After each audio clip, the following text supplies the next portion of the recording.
Picture this. You did everything right. Every month, without fail, you moved money into your savings account. Sometimes $150, sometimes $250. Whatever you could manage after rent, groceries, and the occasional dinner out that you already felt guilty about before the check arrived. After 3 years of this, you had $8,000 sitting there, and you felt good about it, proud even. The kind of proud that comes from doing the responsible thing when everyone around you is doing the easy thing. Then, one afternoon, you opened your banking app, not to check anything specific, just out of habit, and you saw it.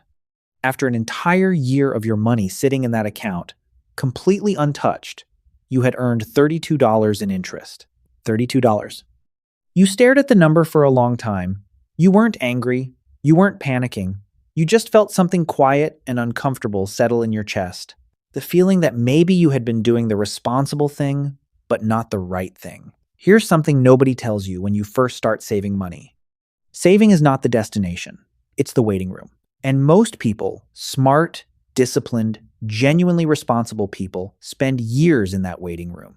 Not because they don't know investing exists, not because they can't afford to start, not even because they don't understand the basics, but because of something much harder to admit. They've built their entire financial identity around being a saver. I'm careful with money. I don't take unnecessary risks. I'm not the kind of person who plays the stock market. These aren't just beliefs. They're stories.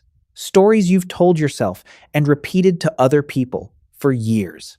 And the moment you seriously consider investing, you're not just making a financial decision. You're challenging who you think you are. That's the real barrier. Not math, not complexity, not a lack of time or the right information. Identity.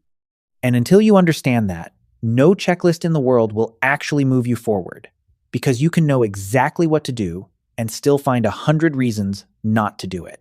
Let me show you what staying in the waiting room actually costs. You and a guy you knew from college grew up in similar situations. Same age, similar income. Your friend actually earned a little less, but 5 years earlier, that friend had started putting $200 a month into a simple index fund. On the surface, it didn't look like a meaningful difference. Your friend's account wasn't dramatic. It went up, it went down. Some months it barely moved. There were no spectacular wins, no thrilling moments, nothing worth posting about. But quietly, in the background, something was happening. Fast forward 15 years. Your savings account had grown slowly, steadily, safely. Your friend's portfolio had done something different. Something that, when you first saw the actual number, made you go completely quiet. The gap wasn't because your friend was smarter. It wasn't because he had some insider knowledge or took wild risks or got lucky on some hot stock tip. He didn't day trade. He didn't time the market. He didn't do anything interesting at all. He just started, earlier, with a modest amount. And then he kept going, month after month, even when nothing exciting was happening. That's the whole story. And the uncomfortable truth is this. The real cost of waiting isn't just money. It's time. And time is the one thing in this entire equation you can never get back, no matter how much you eventually earn. So how do you actually make the transition? Not the textbook version with the clean graphics and the motivational music. The real version, the one that accounts for the fear, the confusion, and the fact that your life doesn't pause while you figure this out. Step 1, and this is non-negotiable. Build your emergency fund first. 3 to 6 months of living expenses, sitting in a savings account, completely untouched. Not because some financial advisor told you to, but because without it, the first time the market drops, and it will drop, probably within the first year, you will panic. You'll need money for something unexpected. You'll sell your investments at the worst possible moment, lock in a loss, and swear off the whole thing forever. The emergency fund isn't just financial protection, it's psychological protection. It buys you the permission to let your investments stay invested through the hard months. It means that when your account is down and every headline is telling you the economy is collapsing, you don't have to touch it. You already had this. You just didn't realize it counted. Your $8,000 covered more than 4 months of your actual expenses. The first piece was already in place. Step 2, start with an amount that feels almost embarrassingly small.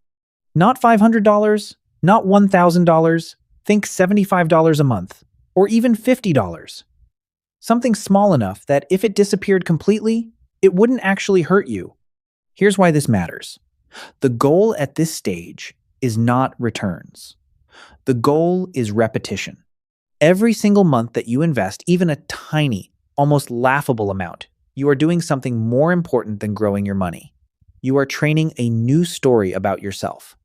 You are starting to become someone who invests, and that shift in identity is worth more at this stage than the actual dollars.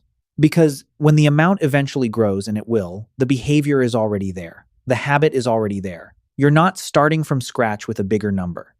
You're just continuing what you've already been doing. Step 3. Keep it simple. Aggressively. Boringly simple. This is where most beginners self-destruct. They start reading investing forums. They hear stories about someone who turned a small account into something extraordinary on a single trade. They want to find the shortcut, the edge, the thing that makes their version of investing more exciting than everyone else's. Resist it completely. The most powerful investing strategy available to you right now is also the most boring one. A broad market index fund, one that tracks hundreds of companies across the economy at once. No picking winners. No predicting which sector is about to take off. No watching a screen every hour. You invest a fixed amount every month, automatically. Whether the market is up or down. Whether the news is good or terrifying. You don't adjust based on how you feel. You don't wait for a better moment. You just keep going. Month after month, year after year. And you let the math do what it's been doing quietly in the background for every long-term investor who's ever built real wealth this way. Step 4. And nobody prepares you properly for this one. Prepare for the moment it gets hard. Because at some point, it will. Maybe 3 months in. Maybe 6. Maybe right when you're starting to feel comfortable. The market will drop. Your account balance will be lower than what you actually put in. And you will feel something in your stomach, a specific physical feeling that says, get out, stop the bleeding, just move it back to savings where it's safe. This is the exact moment that separates people who become investors from people who tried investing once and decided it wasn't for them. You hit this moment about 5 months after you started. Your account was down 11%.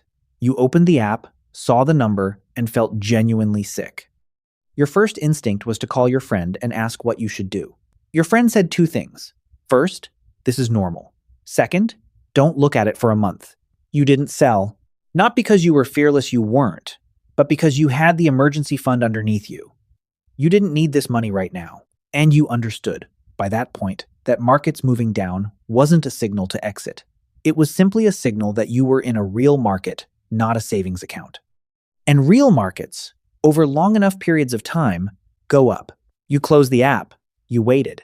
Here's what nobody tells you about this journey. There's a specific moment, quiet, almost invisible, when something shifts. You stop saying, I'm trying this investing thing. And you start saying, naturally, without thinking about it, I'm an investor. It doesn't happen because you hit a certain balance. It doesn't happen because the market performs well or because you feel like you finally know enough. It happens because you've proven something to yourself. That you can stay in when it gets uncomfortable. That you can watch your account go down and not run. That your financial identity isn't only built on protection anymore, it's built on growth, too. Nothing dramatic triggered it. You were just explaining something to a colleague over lunch, how index funds work, why you didn't try to pick individual stocks, and you noticed something. You weren't performing confidence. You actually had it.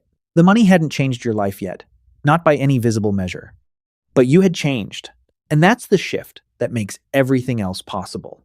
Saving money is how you protect what you already have. Investing is how you build what you want. And the realistic version of this journey, the one that doesn't fit neatly into a 5-step graphic, looks a lot like fear, then repetition, then a quiet kind of confidence you didn't expect to find. The version of you 10 years from now is already living with the consequences of what you do today. Not the version who had perfect timing. Not the version who waited until they understood everything completely. Not the version who felt fully ready. Just the version who decided with incomplete information, with some fear still in your chest, with a modest amount you weren't sure you could spare, that standing still was no longer enough. When does that version of you start?